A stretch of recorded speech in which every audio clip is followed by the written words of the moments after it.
Chandu, Kannappa movie first day success talk కానీ public reviews కానీ చూస్తున్నాము. ఇన్ఫాక్ట్ మనం నిన్న డైరెక్ట్ గా విన్నాం కూడా. సో సెకండ్ డే రెస్పాన్స్ ఎలా ఉంది? సో సెకండ్ డేకి వచ్చేసరికి కూడా ఫ్యామిలీ ఆడియన్స్ తో పాటు యునానిమస్ టాక్ ఉంది.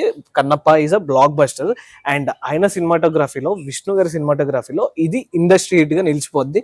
అండ్ ఆడియన్స్ బుక్ మై షోలో టికెట్స్ చూసుకుంటే 70 ఉండేది, ఈ రోజు 80 వరకు రీచ్ అవుతుంది.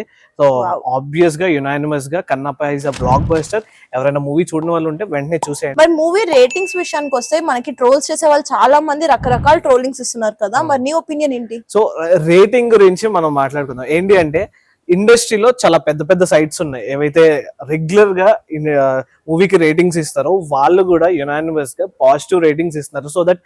సో ఎక్కడైనా మూవీకి అక్కడ ఇక్కడ మైనస్ పాయింట్స్ ఉంటాయి ప్రతి మూవీకి. సో అలానే కన్నప్ప విషయంలో కూడా మైనస్ ఉన్నాయి. అండ్ అది విష్ణు గారు మూవీకి ముందే అడ్రస్ చేశారు, విఎఫ్ఎక్స్ లో మాకు కొంచెం తేడా జరిగింది అని. సో దాన్ని పట్టుకొని మనం ట్రోల్ చేస్తూ ఎక్కడో నెగిటివ్ రివ్యూ రేటింగ్స్ ఇవ్వడం కాకుండా పెద్ద పెద్ద సినిమాలో ఇండస్ట్రీలో ఉన్న వెబ్సైట్స్ కూడా పాజిటివ్ రేటింగ్స్ ఇస్తున్నారు. అండ్ అన్ని నాకు తెలిసి 2.75 నుంచి 3 మధ్యలో రేటింగ్స్ వస్తున్నాయి. సో ఆబ్వియస్ గా రేటింగ్స్ కూడా బాగున్నాయి. సో మూవీ విషయానికి వచ్చేసరికి ఇది ఒక డివోషనల్ మూవీ అని, ఇన్ఫర్మేటివ్ మూవీ అని చాలా వింటున్నాం కదా. నిజంగా ఈ మూవీలో నీ ఉద్దేశంలో ఇన్ఫర్మేషన్ ఏముందంటావు? అండ్ ఫస్ట్లీ డివోషనల్ మూవీ అని కొంతమంది అంటున్నారు, డివోషనల్ కాదు అని కొంతమంది యాంటీ కూడా అవుతున్నారు. అండ్ ఆయన ముందే చెప్పారు కంప్లీట్ డివోషనల్ కాదు, ఆయన ఫిక్షన్ చాలా వరకు ఈ మూవీలో ఉంది.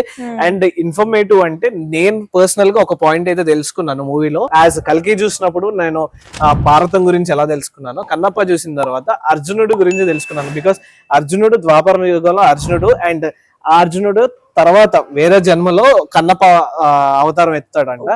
సో ఆ పాయింట్ అయితే నాకు ఇన్ఫర్మేటివ్ గా అనిపిస్తుంది. సో మూవీ చూడని వాళ్ళు ఎవరైనా ఉంటే మీ దగ్గర ఉన్న థియేటర్స్ కి వెళ్ళి వెంటనే కన్నప్ప చూసేయండి.